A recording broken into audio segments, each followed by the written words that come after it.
Hey guys, আরও একটি নতুন ব্লগে তোমাদের সকলকে স্বাগত। আফটার এ লং টাইম না, হ্যাঁ অনেক দিন পরেই আমি আবারও একটা নতুন ভিডিও নিয়ে আসছি।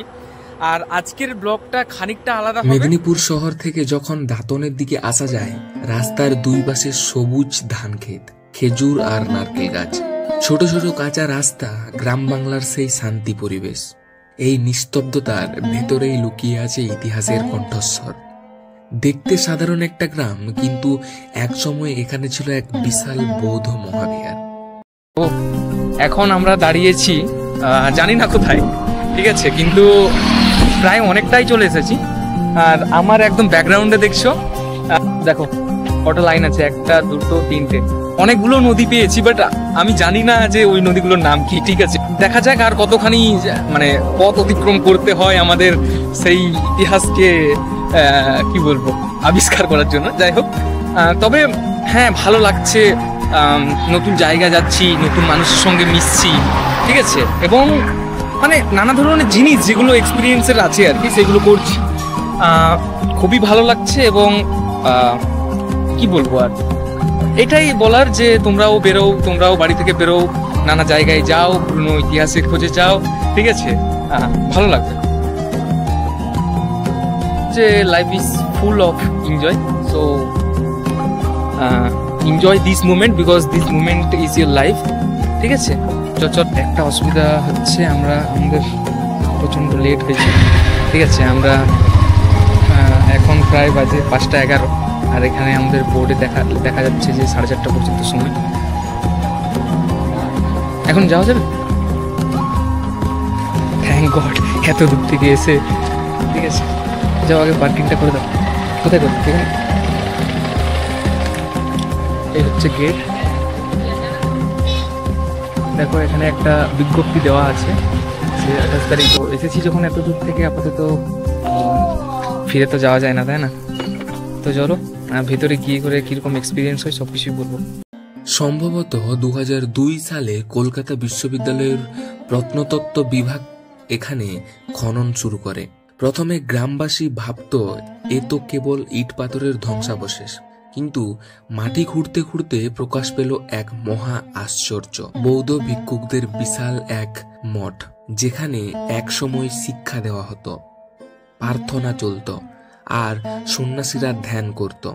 খননে পাওয়া গেছে ইটের তৈরি প্রাচীর ও ঘরের ভিত্তি, স্টুকো অলঙ্করণ, যেখানে দেবমূর্তির খোদাই দেখা যায়, প্রাচীন মৃৎপাত্র, পোড়ামাটির ফলক, আর সবচেয়ে বড় কথা, এমন সব প্রমাণ যা দেখায় 6ষ্ঠ থেকে দ্বাদশ শতাব্দীর মধ্যে এই মঠ সক্রিয় ছিল। কলকাতা বিশ্ববিদ্যালয়ের একজন অধ্যাপক, তিনি এখানের এই খনন কাজটা করিয়েছেন এবং এই সমস্ত কিছু পাওয়া গেছে। এবং শুধুমাত্র এইটুকু যে অংশটা আমার আশেপাশে দেখছো, শুধুমাত্র এইটুকু অংশই নয়, আবারও অনেক কিছু যেগুলো বিভিন্ন মূর্তি, বিভিন্ন রকমের স্থাপত্য, যেটা ওই সময়ে মুঘলদের সময়ে ছিল, ঠিক আছে, ওই সমস্ত জিনিস কিন্তু সংগ্রহ করে রাখা হয়েছে, ঠিক আছে। আর যে জিনিসগুলো বলার আছে সেগুলো হলো যে এটা স্বীকৃতি পেয়েছে 2012 সালে মনে হয়, খুব সম্ভবত, যদি আমি ভুল না হয়। এর প্রশ্ন থাকে যে এই যে মুঘল মারি যে গ্রাম, এই গ্রামটা কিভাবে নাম হলো, কেন নাম হলো, ঠিক আছে। কিন্তু একটা প্রশ্ন, জায়গার নাম হলো কেন মুঘলমারি? এর সঙ্গে তো বৌদ্ধ ধর্মের কোনো সম্পর্ক নেই। লোকমুখে এক গল্প আছে, 1575 সালে এখানে মোগল আর পাঠানের ভয়ানক যুদ্ধ হয়েছিল। সেই যুদ্ধে অসংখ্য মোগল সৈন্য মারা যায়। গ্রামবাসী বলতে শুরু করে মোগল মারা গেছে, সেই থেকে জায়গার নাম হয়ে যায় মোগলমারি। আরেকটা ব্যাখ্যাও শোনা যায়, মারি শব্দের মানে হলো রাস্তা বা মাঠ, হয়তো মোগল সৈন্যরা এই পথ দিয়েই চলাফেরা করত, তাই মোগলদের পথ বা মোগলমারি। কাজ দিয়ে কিন্তু এগুলোকে সংগ্রহ করে রাখা হয়েছে, বিস্তৃত বড্ড বড় অংশ। এই জায়গাটা দেখছো, এই কাকুকে আমরা এখানে পেলাম। নমস্কার কাকু, আপনাকে প্রথমত ধন্যবাদ জানাই। এখানে আপনি কত বছর ধরে দেখাশোনা করছেন? এখানে আমি 22 বছর মতো আছি। 22 বছর, মানে দীর্ঘ বছর। তাও এই মুঘলমারি সম্বন্ধে আপনি কতটা জানেন আর কি কি লোকায়িত কথা আছে বলে আপনার মনে হয়? প্রথমত কি জানেন এই বিষয়ে? প্রথমত বলি, আমি এখানকার মানে ভূমিপুত্র বলতে আচ্ছা, গেলে, আচ্ছা। আমি যখন প্রথম ছেলেবেলা থেকে দেখছি একটা গ্রামের শেষ প্রান্তে একটা ঢিবি ছিল। ওই আমাদের যে ন্যাশনাল হাইওয়ে ছিল, বর্তমান প্রাচীন পুরনো রাস্তা ছিল, তারপরে একটা মিঠো রাস্তা ধরে কিছুটা মোগলমারি গ্রামের দিকে এগিয়ে এলে প্রথমেই একটা পড়তো ঢিবি, মাটির ঢিবি ছিল। যে ঢিবি নানা রকম জনশ্রুতি নিয়ে ঘেরা ছিল। আচ্ছা। এবং সেই জন্য মানুষ এই অনেক রকম অলৌকিক কথাবার্তার জন্য মানুষ এখানে আসতেন না। আচ্ছা। 1997-98 সালের দিকে কলকাতা ইউনিভার্সিটির প্রত্নতত্ত্ব বিভাগের অধ্যাপক ডক্টর অশোক দত্ত, উনি মূলত এসেছিলেন আমাদের পশ্চিম মেদিনীপুরের যে সুবর্ণরেখা নদী বেয়ে গেছে, প্রাচীনকালের নদী বাণিজ্য এবং তার বোথ সাইডে যে পুরাতত্ত্ব ছিল, এই দুটো জিনিসের গবেষণামূলক কাজের উদ্দেশ্যে তিনি এখানে এসেছেন। আচ্ছা। তিনি যখন এই নদীর উৎস থেকে কাজ করতে করতে দাঁতন শহরে আসেন, দাঁতনের একজন শিক্ষক ছিলেন এবং স্বর্গীয় নরেন্দ্রনাথ বিশ্বাস। আচ্ছা। উনি শিক্ষকতার সঙ্গে সঙ্গে দাঁতনের ইতিহাস নিয়ে একটু গবেষণা করতেন। আচ্ছা। তার সঙ্গে ওনার আলাপ হয়, আলাপ হওয়ার পর তিনি বলে এরপরেই ওই 2002 থেকে 3 সালের মধ্যে এটা খনন কাজ শুরু হয়। 2003 সালে প্রথম খনন কার্যটা হয়েছিল। আচ্ছা।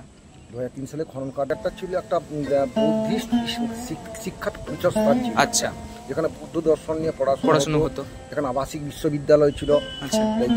এখানে যে মানে স্টুডেন্ট থাকতো থাকার ঘর, তাদের খাদ্য পাত্র বস্তুর নানা রকম ভাঙা অংশ বা পূর্ণ অবয়বের অংশ আমরা পেয়েছি। আচ্ছা। লাইটের সোর্স হিসাবে মাটির প্রদীপ পেয়েছি। এছাড়া প্রচুর মূর্তি এবং কিছু অলংকার, আচ্ছা, স্বর্ণ অলংকার। কিছু কত বছর পুরনো আপনার মনে হয়? এটা দুটো ভাগে কথা বলতে হয়। 2011 পর্যন্ত যে করেছিলেন কলকাতা ইউনিভার্সিটি, ওনারা বলেছিলেন খ্রিস্টীয় 1700 পর্যন্ত, কিন্তু পরবর্তীকালে যখন পশ্চিমবঙ্গ সরকার এটা খনন করে 2016 সালে রিপোর্টটা দিয়েছিল, তারা বললেন যে এটা ছিল আপনার প্রায় কাছাকাছি মৌর্য, গুপ্ত, পাল, তিনটা লেয়ারে ওনারা। আচ্ছা আচ্ছা আচ্ছা। মানে মৌর্য বলতে এটা অনেক প্রাচীন, তাহলে প্রাচীনের, হ্যাঁ প্রাচীন দেখা যাচ্ছে। তো অনেক বেশ। এখানে কতক্ষণ থাকেন আপনি? এখানে আমাদের এখন 10টা থেকে 4:30। ধন্যবাদ জানাই আমাদের সময় করে দেওয়ার জন্য, কারণ এখন প্রায় অনেক লেট হয়ে গেছে। ঠিক আছে। আর কেমন দেখাশুনো, আর প্রায় এখানে টুরিস্টরা আছে দেখাশোনা আসার সময় হয়ে গেল। এই যে এটা চলছে অক্টোবর মাস। আচ্ছা। কোন সময় আসে বেশি? নভেম্বর, ডিসেম্বর, জানুয়ারি, ফেব্রুয়ারি, মার্চের মাঝামাঝি পর্যন্ত পর্যটকরা ভালোই আসে না? মানে সমাগম ভালোই থাকে। তাছাড়া সারা বছর প্রত্যেকটা মানুষ, বিশেষ করে ভিন্ন দেশের মানুষও এখানে প্রচুর আসা যাওয়া করেন। জার্মানি থেকে আসেন, জাপান থেকে আসেন, অনেক মানুষ আসেন যারা গবেষণামূলক কাজে থাকেন, তারা বিশেষ করে এখানে আসেন তারা। আর এখানের দেখাশোনা করার জন্য সরকার থেকে সুবিধা দেওয়া হয়? সুবিধা বলতে দেওয়া কিছুটা ডেভেলপমেন্ট হয়েছে, হ্যাঁ অনেকটাই হয়েছে, আরো কিছুটা নষ্ট হয়ে গেছে, তার জন্য অর্থ। আপনি বলছেন দীর্ঘ 10, 15, 20 বছর এখানে কাজ করছেন, তার মানে একদম এটা তো পুরোটাই দেখা আপনার।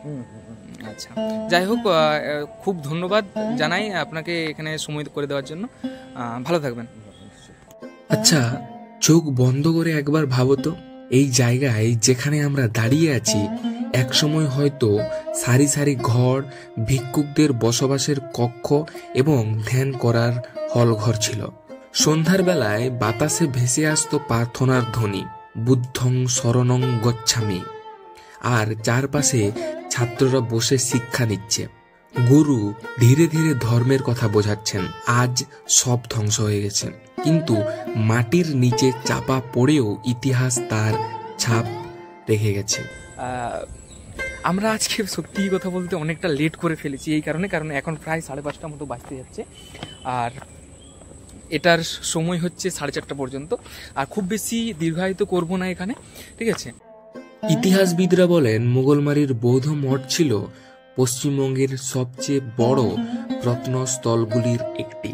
এখানে পাওয়া যায় অলঙ্করণ, ভাস্কর্য আর স্থাপত্য দেখে বোঝা যায় জায়গাটা শুধু ধর্মীয় কেন্দ্র ছিল না, ছিল শিক্ষা ও সংস্কৃতির আসরও। চীনা ভ্রমণকারী হিউয়েন সাং যখন ভারতে এসেছিলেন, তিনি তার ভ্রমণ কাহিনীতে পশ্চিমবঙ্গ, উড়িষ্যা অঞ্চলের বহু বৌদ্ধ বিহারের কথা লিখে গেছেন। অনেকে মনে করেন মোগলমারিও সেই বিহারগুলির একটি হতে পারে।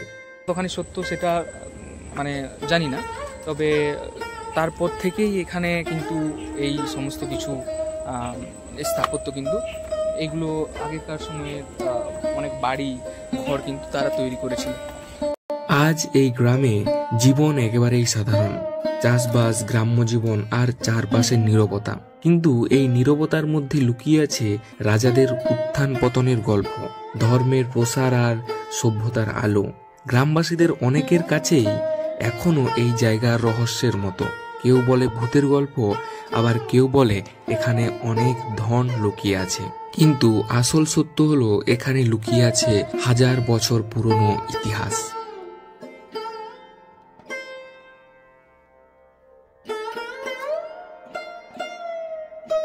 বিষয় হচ্ছে এখানের মানুষ এটাকে এখনো পর্যন্ত সংগ্রহ করে রেখেছে, এটাই সব থেকে মানে ভালো জিনিস।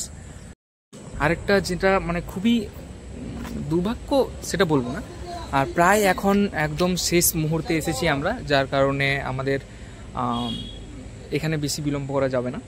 তো আশা করব তোমাদের ভালো লাগছে। তো এই হচ্ছে সেই জায়গা যেখানে সেই সমস্ত জিনিসগুলো কিন্তু সংরক্ষণ করে রাখা হয়েছে, ঠিক আছে। আমি খুব বেশি দীর্ঘায়িত করব না, কারণ সময় প্রায় অতিবাহিত হয়ে আসছে। দেখো অনেক ধরনের জিনিস,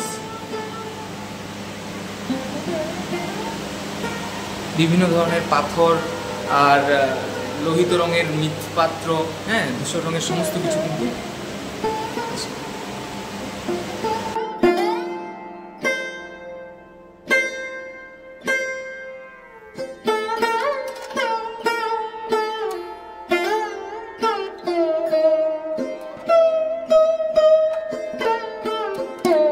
অবশ্যই লাইক, শেয়ার, কমেন্ট করবে এবং পরবর্তী ভিডিওর নোটিফিকেশন অন করার জন্য তোমাদেরকে কি করতে হবে, সাবস্ক্রাইব করতে হবে, ঠিক আছে। তো চলো।